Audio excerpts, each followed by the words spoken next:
O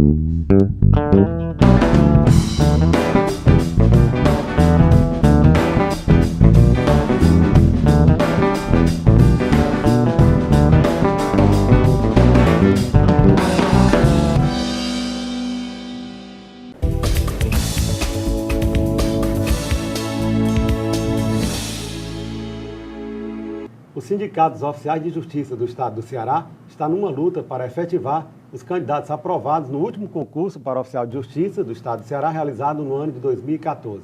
E para falar sobre a importância do oficial de justiça e também sobre a carência desses profissionais na capital e no interior do Estado, nós conversamos agora com o diretor de formação sindical do Sindicato dos Oficiais de Justiça do Estado do Ceará, Wagner Venâncio, e com a candidata aprovada no último concurso de 2014, Cleane Aquino. Wagner, é um prazer tê-lo aqui em nosso estúdio. Muito obrigado, sindicato. Em nome do sindicato, agradeço aqui o espaço para que a gente possa fazer um bom debate. Inicialmente, eu gostaria que o senhor destacasse aqui para os nossos telespectadores qual a importância do oficial de justiça para o processo. O oficial de justiça é aquele profissional que dá efetividade às decisões judiciais, né?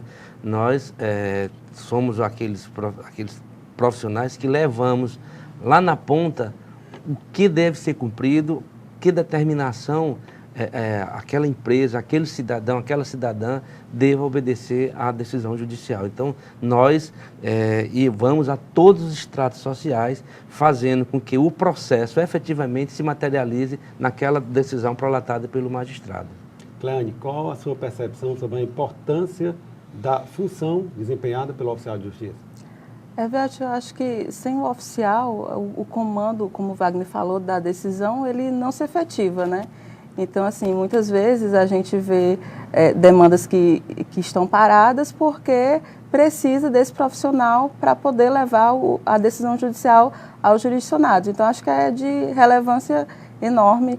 A gente sabe que é muito importante ter juízes para poder proferir essas decisões, mas sem o oficial elas não vão chegar de fato aos destinatários, né? O oficial de justiça, então, faz o processo andar, faz o processo caminhar. Com certeza. Todo o processo é uma tríade, onde tem o autor, o juiz e a outra parte, o promovido, né? Então, alguém que procura a tutela jurisdicional, procura o Estado, essa outra parte terá que ser citada. A citação, que é o ato inicial, ela é feita, em regra, pelo oficial de justiça, no sentido de fechar essa tríade e, a partir daí, começar o processo e todo o seu desenrolar, os atos de comunicações e decisões proferidas serão efetivadas pelo oficial de justiça.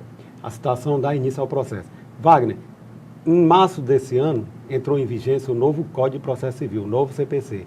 O que é que muda com esse novo código que diz respeito ao papel desempenhado pelo oficial de justiça? O novo Código de Processo Civil, nos seus 10 primeiros artigos, ele tem um viés extremamente constitucional, fazendo valer princípios da duração razoável do processo, contraditório e ampla defesa. E nós, oficiais de justiça, as nossas atribuições, elas estão lá no artigo 154 do novo Código. E trouxe duas alterações. Aliás, uma alteração e uma novidade. Uma alteração no inciso 4 desse artigo, que diz que nós temos que coadjuvar o juiz, não tendo mais necessidade de nós ficarmos em secretaria, mais uma vez, como era no Código passado.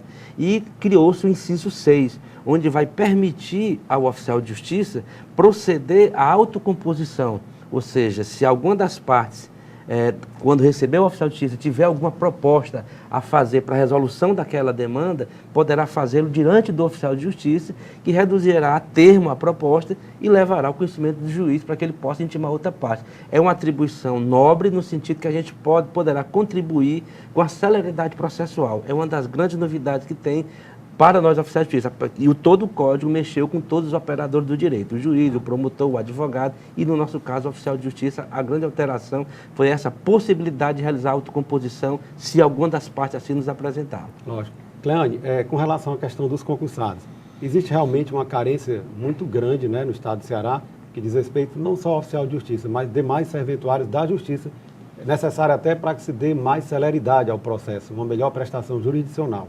Como é que a senhora avalia essa questão da falta da contratação ou a falta do compromisso do Estado em chamar esses profissionais que foram aprovados em concurso público? É uma questão extremamente delicada, sabe, Everton? Porque enquanto a gente tem um número enorme de pessoas aprovadas nesse concurso de 2014, Há anos, a administração do tribunal vem mantendo o serviço suportado por terceirizados, cedidos e, no nosso caso, oficiais de justiça ad hoc. Então, assim, o serviço não está parado porque está sendo utilizado uma mão de obra precária. Muito embora a gente já tenha 28 que não tem anos... conhecimento técnico. Sem dúvida. O oficial de justiça, por exemplo, é uma pessoa atualmente que precisa ser bacharel em direito. E aí a gente tem casos no tribunal e de longa data de pessoas que são designadas para essa atribuição sem ter prestado concurso, sem ter nível superior.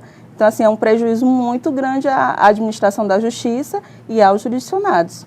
Wagner, o que é que representa, eu queria que você também falasse um pouco sobre essa questão da carência e a utilização de mão de obra terceirizada e muitas vezes até pessoas cedidas pelas prefeituras. Mas eu gostaria que você respondesse logo após um breve intervalo.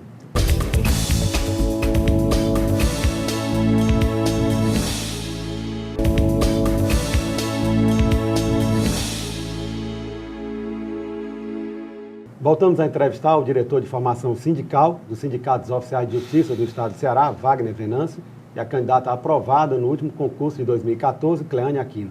Wagner, a pergunta que ficou no ar no bloco anterior foi sobre a utilização de mão de obra terceirizada e muitas vezes até mesmo servidores, pessoas que estão nos municípios, são cedidos pela prefeitura. Como é que você avalia isso aí? Bom, o Sindicato dos Oficiais de Justiça é muito claro de falar uma distinção entre as pessoas que estão momentaneamente exercendo esse munus e o dispositivo da Constituição Federal no seu artigo 37, que trata dos princípios que regem a administração pública, dentre eles a impessoalidade e a legalidade. Então, sobre a ótica desses princípios constitucionais, é que o sindicato ele é intransigente no sentido da nomeação de concursado.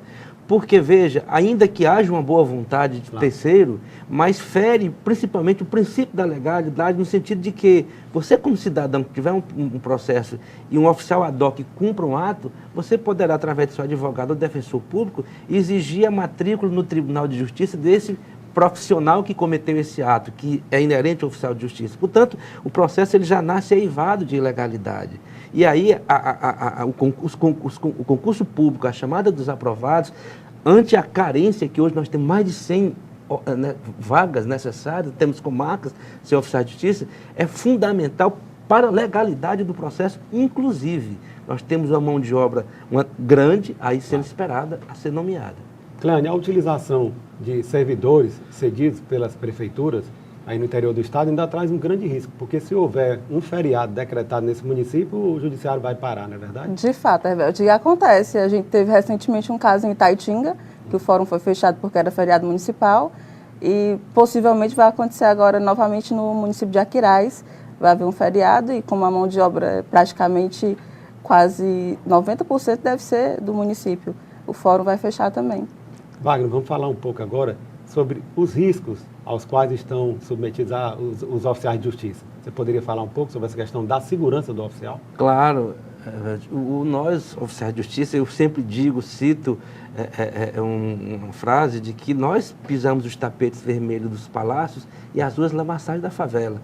Então, nós estamos diante de reações que podem ser violentas. E nós, oficiais de justiça, por sermos lá na ponta o juiz a levar a eficácia da decisão, podemos enfrentar reações como recentemente o colega Ricardo, aqui no bairro, acho que salvo engano, Bom Jardim, foi Parque Santa Rosa, foi agredido fisicamente. Então, a nossa profissão, ela tem esse risco, sim, porque a gente trabalha com questão de cerceamento de liberdade, nós efetuamos prisões, certo? Nós efetuamos despejos, procedemos à reintegração de posse, são atos duros que podem levar a uma reação. Portanto, a questão da nossa segurança é fundamental no sentido de preservar as nossas vidas, certo? Como também a gente está numa luta hoje em nível nacional para regularizar o nosso porte de arma em face do cargo, certo, para que deixe a critério do oficial de justiça decidir se ele vai trabalhar portando arma ou não. Isso está sendo certo? tratado em Brasília?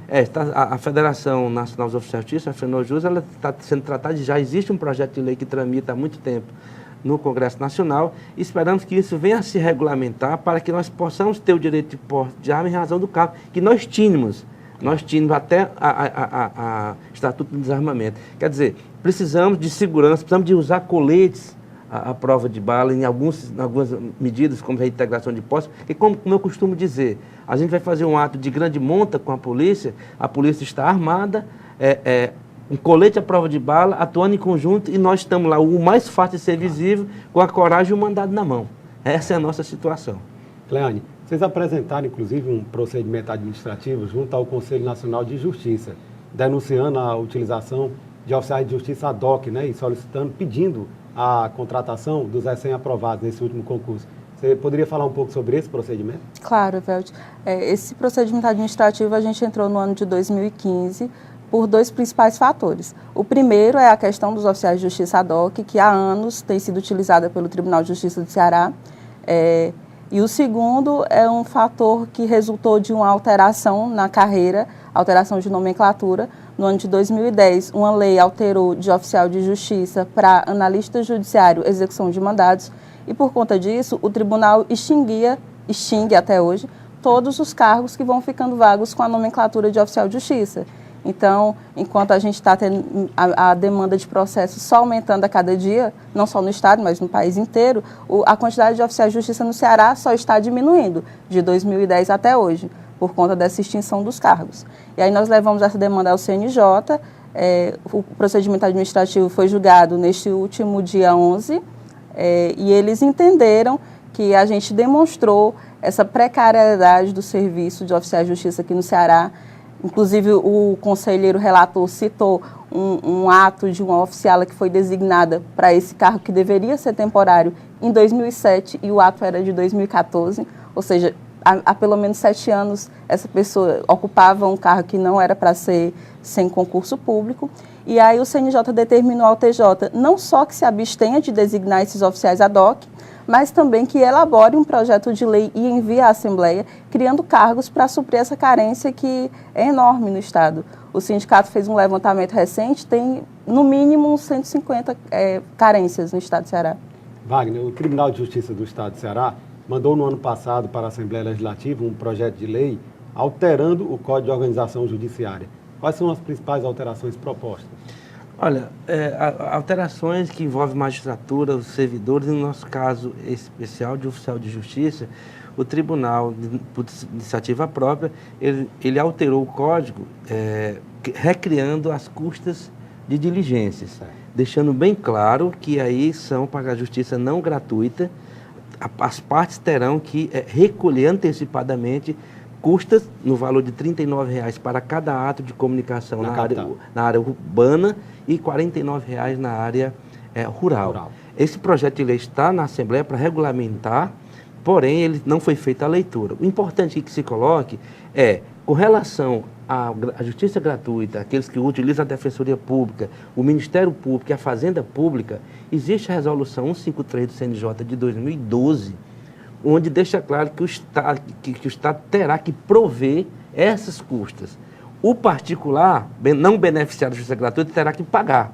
Custo de diligência. Custo de diligência. Então, nós estamos aguardando que a Assembleia Legislativa faça, dentro do trâmite legislativo que lhe é peculiar, andar o processo que hoje lá se encontra aguardando leitura. Esse projeto de lei, ele visa regulamentar a administração desse recurso e o rateio desse recurso. Esses recursos, eles vão formar um fundo a ser administrado pelo TJ e também pelo sindicato, não é isso? Perfeitamente. No projeto, até por proposta nossa, com a anuência do tribunal que houve, ele terá uma administração paritária, 2 membros do sindicato, dos oficiais de justiça, e 2 membros indicados pelo tribunal. E nós entendemos que o valor a ser arrecadado, que hoje encontra-se numa conta, ele deva ser dividido igualitariamente, ou seja, o valor lá deve ser dividido pela quantidade de oficial de justiça na ativa, para que todos assim sejam beneficiados igualmente no ressarcimento das diligências dos atos que necessitam do nosso profissional. Essas custas, elas não se confundem com a indenização de transporte que o oficial tem direito? Claro que não há como confundir, até porque a indenização de transporte, pelo próprio nome, ela é uma verba indenizatória. Certo. Ela visa repor